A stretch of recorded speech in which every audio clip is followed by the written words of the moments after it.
পদত্যাগের চাপ, হেনস্থা, অপমান ও আতঙ্কে আছেন অনেক শিক্ষক। আমি জানতাম যে আমাকে পদত্যাগ করতে হবে, এটা জানতাম যে শিক্ষার্থীরা আমার অফিস ঘেরাও করবে এবং তারা আমাকে খোঁজাখুঁজি করছে, ফলে আমি পদত্যাগপত্র সাইন করে অফিসে পাঠিয়ে দেই। কিন্তু ওরা এতে সন্তুষ্ট হয়নি, তারা চাচ্ছিল আমি যেন তাদের সামনে গিয়ে পদত্যাগ করি। বলছেন একজন বিশ্ববিদ্যালয়ের শিক্ষক। সম্প্রতি তিনি নিজ দায়িত্ব থেকে পদত্যাগ করেছেন, কিন্তু নিরাপত্তার কারণে এবং আবারও হয়রানির ভয়ে তিনি নিজের পরিচয় প্রকাশ করতে চাননি। ওই শিক্ষক জানাচ্ছেন, ছাত্রদের হাতে অপমানিত হওয়া ঠেকাতে তিনি বিভাগে যাওয়ার সাহস করেননি, কিন্তু শিক্ষার্থীরা তাকে অফিসে যাওয়ার জন্য চাপ দিচ্ছিল।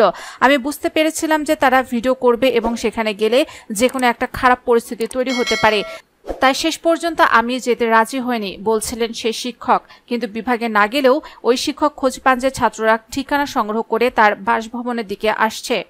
এটা ছিল ভীতিকর। শিক্ষার্থীরা দল বেঁধে আমার বাসার দিকে আসতে শুরু করে।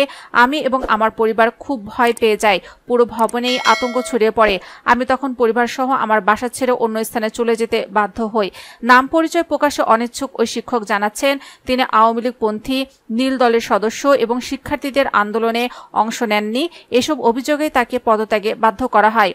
আমি আমার পদত্যাগ মেনে নিয়েছি। তারা আমার অফিস পর্যন্ত গিয়েছে, এতে সমস্যা নেই, কিন্তু আমার বাসা কেন আসবে, আমার পরিবার কেন টার্গেট হবে, প্রশ্ন করেন সে শিক্ষক।